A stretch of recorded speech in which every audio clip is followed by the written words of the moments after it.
What's up, guys? Welcome to another video here on Mundo's World. Just wanted so today's game day, NFL game day. I know the outfit isn't really working. I just wanted to wear something Redskins. Let me go ahead and take this off. Um, Big Skins fan as I am. Week two, I'm excited. I mean, I like all football really. So we got a great lineup of games. We had Bengals and Browns on Thursday night football. It was actually a pretty good game. Browns came out on top. I think they just overall they have a better overall complete team. Anyways, moving into today's games, which start in a little under an hour, about 50 minutes out. We got first up, we got Giants in Chicago. Um, and I'll give you my picks on these. I'm going to pick Chicago for that game. I think the Bears are a little more well rounded. I think they're going to be a little more prepared. The Giants, although they look okay, they looked a little sluggish last week. So if Chicago could stop the run, I think that Daniel Jones, although he's shown that he can be an accurate passer pretty good, I think when they're just one dimensional, they're just not going to have enough. I think Pittsburgh kind of showed us that last week. LA Rams at Philadelphia Eagles. I am going with the Rams. The Eagles are a little bit banged up, and I think that they still also need to find their true rhythm. Um, I think that we did phenomenally against them last week. I think that they have potential to be a good team, but I'm not going to give them the win this week. I wouldn't call that a lockup, but I just think that the LA Rams are a better overall team. I think they're more well rounded. They have a pretty good defense. So I think that although it's going to be a good game, I think that the Rams come out on top. Now, I'm not playing these games by spread. I'm just picking winners. So Atlanta at Dallas. Um, as much as this hurts me to say, I'm going to actually go Dallas on this one. I think that Dallas, it's going to be a little bit of a battle, but I think when it comes to Atlanta, you're going to have more of a throwing game. Um, Matt Ryan, he's more of a passer. He's probably going to put up some pretty big numbers again. I can imagine he's going to go throw for, maybe 300 or so yards. But I think that Dallas comes out on top. I think Zeke and the rushing attack is probably going to be what kind of holds up Atlanta, because I think that Dallas is going to control the ball a little more. Carolina at Tampa Bay. Um, I'm going to go with Tampa Bay. I don't think I've never seen Brady lose two games in a row. I can't remember the last time that that's happened. So I'm going to go with Tampa Bay pretty much for that. And I think that Tampa Bay is going to be finding its rhythm, and they're going to be getting better as the season goes on. Um, I just don't think that Carolina has enough yet there. I don't think they're, with a veteran presence like Tom Brady, I think that is going to speak widely in this game. Um, San Francisco at New York Jets. The New York Jets look a little bit banged up, but they're actually missing their prime receiver, which is former Redskin in Jameson Crowder. San Francisco 49ers come out on top, I think, in this game. I think Jimmy Garoppolo and the overall team there are going to come out on top. Denver at Pittsburgh. I'm going to put Denver coming out on – I'm sorry, Pittsburgh. Sorry. Pittsburgh coming out on top. I think that they're going to overtake Denver. I don't remember seeing anything about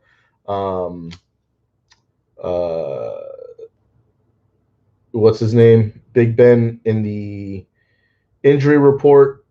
So if he is good to play, they're winning the game. Pretty much that's how I feel about that one. Yeah, the Steelers are pretty much complete right now, and as tough as Big Ben is, I think that he's going to have a good year, especially after missing so many games last year. I think he's ready to really put his all in this year and see if he can get that second ring. I don't know if that's enough to get that second ring, but I think it's enough to put them on top for this game. Jacksonville at Tennessee. I'm going to go Tennessee on this one. I think it can go either way, really. Jacksonville showed that they're not actually that bad of a team. Gardner Minshew really surprised a lot of people, I think, last week. But I think that Tennessee is going to come out on top. I just think that, especially with the coaching, Mike Vrabel, I think he's a very, very intelligent coach. Being from, also, he comes from being under Bill Belichick at one point. So Tennessee comes out on top, I think, in that one. That's more of a toss-up game, though.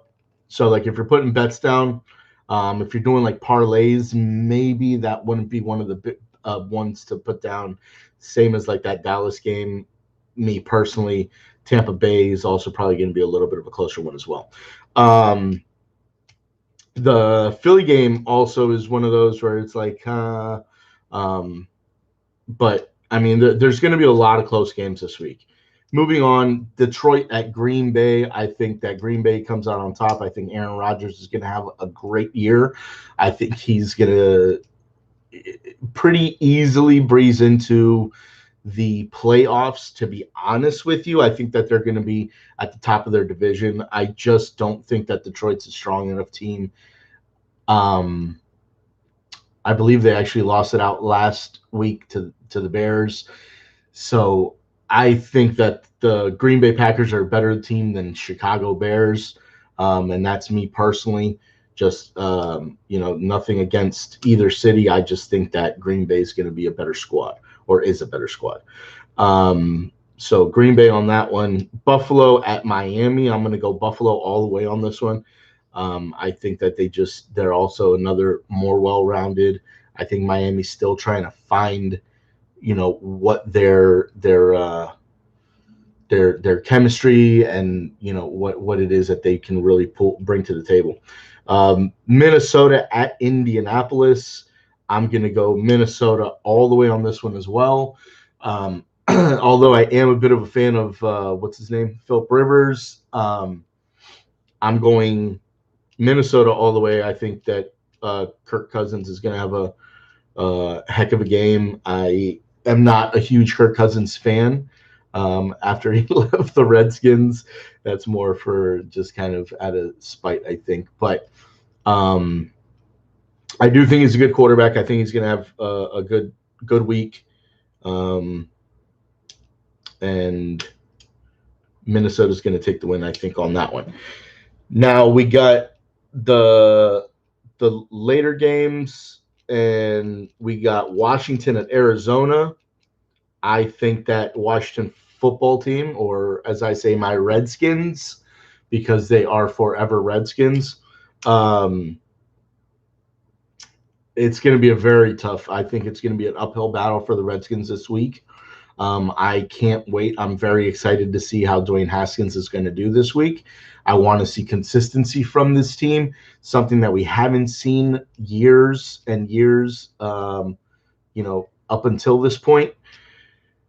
But I would like to see a win, but I think it's an uphill battle. I think that Arizona will come out on top. I think they just have a more complete squad. I mean, you're talking about wide receivers, running backs, and a very good and athletic, very versatile quarterback as well. So unfortunately, I'm if I would have to pick, I'm going to be picking Arizona. That's never something that I would bet on. I would never bet on or against my Redskins.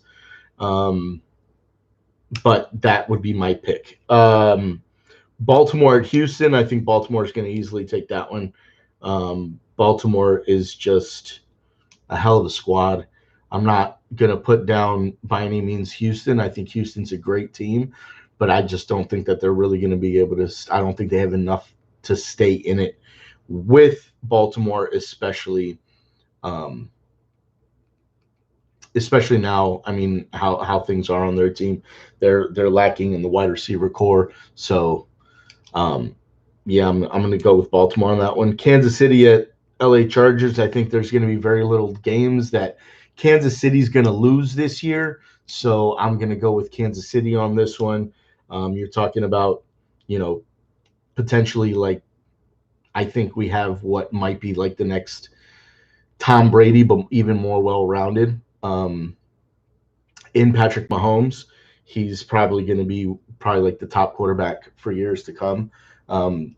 No, I'm not, taking shots at any of the other quarterbacks. Um, and I mean, he's looking like Aaron Rodgers level, to be honest with you. I know we still need to make sure that continues to be consistent, but so far, I mean, it's been about 3 years now, and it's looking pretty good. So I'm going to go Kansas City on that one. It's going to be tough for me to bet against Kansas City on any week, but we'll see what games we got coming up. Tonight, we got New England at Seattle. I think that's going to be probably the best game to watch all week. You're talking Cam Newton and one of the smartest, if not the smartest, football mind that there is today in Bill Belichick. And then on the other side, you got Seattle, and you have Russell Wilson, and you also have Pete Carroll being also another great football mind. I'm going to go Seattle on that one. I think I do like Cam Newton, but I think that Russell Wilson is a more well-rounded quarterback. I think he's higher upside quarterback and mind. All like I think he's a smarter player, and so I think that the Seattle Seahawks come out on top over New England. Also, New England is still going to be working on their chemistry and stuff like that for weeks to come. And then finally, Monday, we have New Orleans at Las Vegas Raiders. I'm going to go New Orleans on this one. I think that Drew Brees is going to have another really good year, especially in that he's pretty much going to be competing with Tom Brady. So I think that New Orleans comes out on top. But we will have to see. Now, jumping into this Washington game, we got a lot of things that we still need to see. We still need to see where the running game is. We didn't have an extremely effective running game this past week. Peyton Barber, I mean, to be honest with you, and let's go ahead and put this out there, I think that the Redskins dropping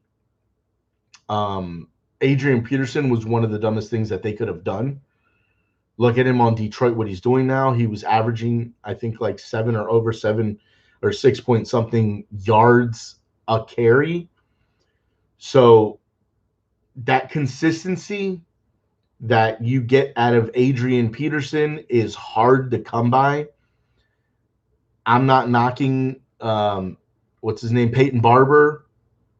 I'm not knocking Antonio Gibson. I'm not knocking any of these guys on the team, but I think that we needed that veteran presence in Adrian Peterson in the locker room. I think he would have been great to have this year. I would have loved for him to, even potentially retire a Redskin. That would have been fantastic because I think that a lot of the young bucks would have really been able to learn from him. But it is what it is. Peyton Barber didn't look bad. He didn't look bad. Antonio Gibson, I'm still, waiting to see some big flashes, but really we got to work on that front line to where they're creating something for the running game. We need to have the offensive line creating something for the running game. But not only that, we need to see them also protecting for Dwayne Haskins, because it seems like when he's, a lot of the times he's been good but he's had to make very quick decisions. Now, hopefully we can see that he's good at making quick decisions in showing his maturity as a quarterback. That would be fantastic to see, but we need to see it consistently starting from quarter one. I understand you got to take a few possessions even sometimes to see what you're looking at in the defense and to kind of adapt to that particular game. But halfway through the first quarter, through the rest of the game, we need to be consistent and we need to be knowing what we're doing. So I want to see that from Dwayne Haskins. And I'm also trying to still see, big things out of Terry McLaurin. I want to see Steven Sims Jr. And some of the other young guys really flashing as far as the wide receivers are concerned. It looks like we might be without Kendall Fuller today. So that's a slight concern, although Jimmy Moreland held his own last week, but he also did get beat on a couple of routes there. So, like, there was some wide open shots that could have been taken advantage of last week. Luckily, there was enough pressure on Carson Wentz to kind of push a couple bad throws. So I like how the front is playing. I think, as far as the defense is concerned, I think the front is really holding it down. They're being able to create that inconsistency with quarterback play. Hopefully that they can do the same thing with Kyler Murray this week. I really do hope that they can get, close to the same amount of sacks as they got last week. 8 sacks last week. I want to see Ryan Kerrigan continue getting at the quarterback. I think he's phenomenal, and I hope he retires a Redskin. But he's a tremendous piece and asset to this team. But we need to spruce up that secondary. So if Kendall Fuller plays today, that's fantastic. That's going to be great, because otherwise we're just going to see some big plays, I think, going for big yards, the opposite direction from where we want to be going. So that's pretty much what I have to say for today. I want everybody to enjoy football Sunday, watch that Redskin game, and they will forever be the Redskins. So anyways, guys, you guys have a good one. Enjoy football Sunday. HTTR.